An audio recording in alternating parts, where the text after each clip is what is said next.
Welcome back to my channel. আশা করছি তোমরা সবাই খুব ভালো আছো, আমিও খুব ভালো আছি। রাজতিনী ব্লগসের নতুন আরও একটা ভিডিওতে তোমাদের সকলকে ওয়েলকাম। তো সবাইকে দীপাবলির অনেক শুভেচ্ছা। আর আমরা এখন যাচ্ছি ঠাকুর দেখতে, তো মাকে আমরা এখন দেখতে যাচ্ছি। তো মাম্মামকে রেডি করাচ্ছি।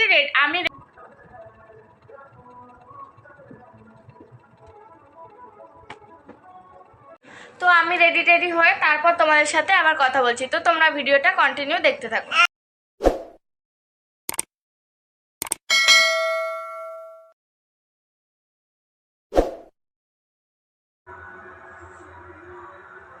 তো আমি রেডি হয়ে গেছি, যেতে যেতে তোমাদের সাথে ভিডিওটা শেয়ার করছি। চলো, এই যে আমাদের গাড়ি চলে এসেছে, আমরা এখন বেরোবো। তো চলো যাওয়া যাক, তোমরা ভিডিওটা দেখতে থাকো।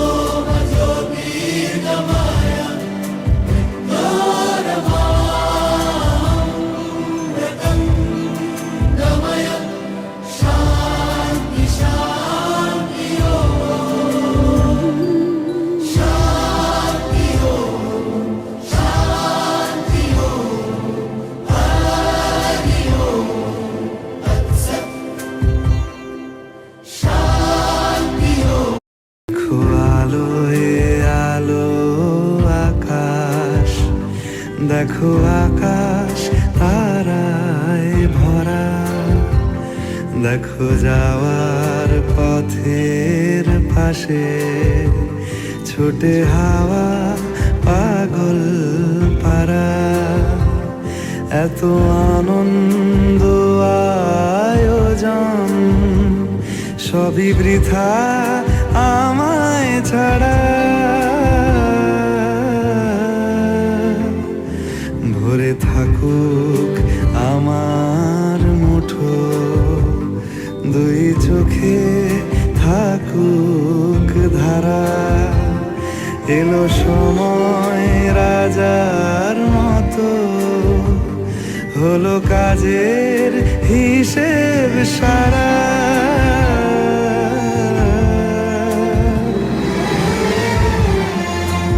এটা হচ্ছে কৃষ্ণনগরের রক্তজবা। তো এখানে আমরা ঠাকুর দেখতে এসেছি। তো চলো আমরা এখন ভেতরে যাব। তো ভেতরে গিয়ে মাকে দর্শন করব, তারপর মাকে দর্শন করে আমরা মেলায় আসলে যেটা সব থেকে জরুরি খাওয়া, তো ফুচকা, সেটা আমি যেটা খুব ভালোবাসি, তো সেটা খাবো। তো চলো আগে মাকে দেখি, তোমাদেরকে দেখাই। তো দেখতেই পাচ্ছ কতটা ভিড় হয়েছে, কি পরিমাণে মানুষ এসেছে ঠাকুর দেখার জন্য। তো আমরা ঠাকুর দেখে চলে এসেছি ফুচকার দোকানে। তো পুরো লাইন দিয়ে ফুচকা খেতে হবে, এরকম একটা ব্যাপার। 10 মিনিট দাঁড়িয়ে লাইন দিয়ে তারপর ফুচকা পেয়েছি। তো চলো এখন খাবো। প্রথমে আমি আর দিদিভাই আর দিদিভাইয়ের মেয়ে আগে খেয়ে নেব, তারপরে তোমার দাদা আর ওই দাদাভাই খাবে, পুচকুজার কোলে রয়েছে। তো ফুচকাটা সত্যি খুব সুন্দর ছিল, দারুণ করেছে।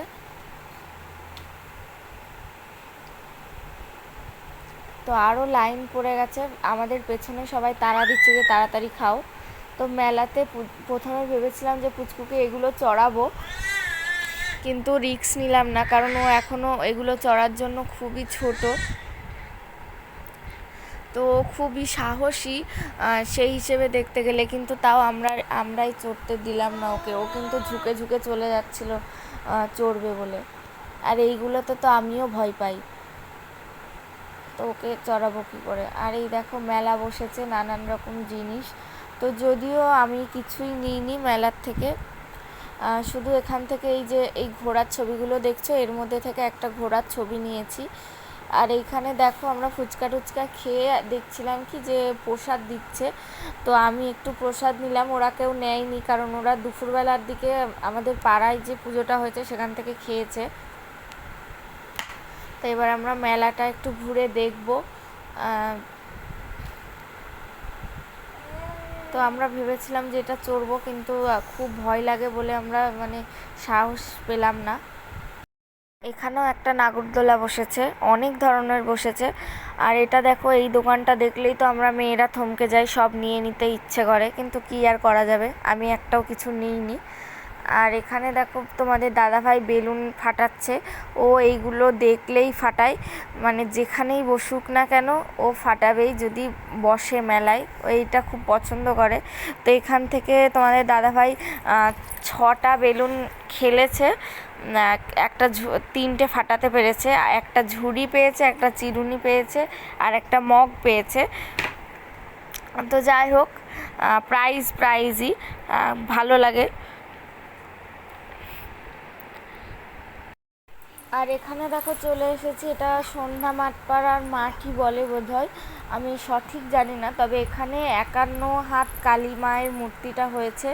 মাথা দেখতেই পাচ্ছ যে কতটা বড়, পুরো ঘাড় কাত করে মাথা উঁচু করে দেখতে হচ্ছিল। আর আমার সত্যি বলতে কি, মায়ের চোখের দিকে আমি তাকাতে পারছিলাম না, আমার ভয় লেগে যাচ্ছিল। তো আমি এই যে ভিডিও করছিলাম, ভিডিওতে ফোনের থেকে আমি মাকে দেখছিলাম, সরাসরি আমি সত্যিই তাকাতে পারছিলাম না, এত বড় মূর্তিটা করেছে, খুব সুন্দর হয়েছে। ঠাকুরটা কতদিনের ওদের চেষ্টা। তো আমরা এবার বাড়ির দিকে যাব। বাড়িতে কিছু রান্না নেই, ওই জন্য তোমাদের দাদাভাই এখান থেকে বিরিয়ানি নিয়ে নিল। তো হে গাইজ, আমরা বাড়ি চলে এসেছি, তারপর আর ভিডিওটা কন্টিনিউ করতে পারিনি। তো আসার সময় 1 প্লেট বিরিয়ানি নিয়ে এসেছি, আমি আর তোমাদের দাদাভাই ভাগাভাগি করে খেয়ে নেবো, কারণ আমরা পুরো মানে 1 প্লেট নিলে আমরা খেতে পারি না, মানে অর্ধেকটাই আমার জন্য ঠিক আছে। তো ভিডিওটা এখানেই শেষ করছি।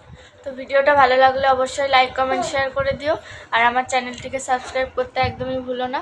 তো মামাম সবাইকে গুড নাইট বলে দিচ্ছে, টাটা বাই, সবাই ভালো থেকো, সুস্থ থেকো।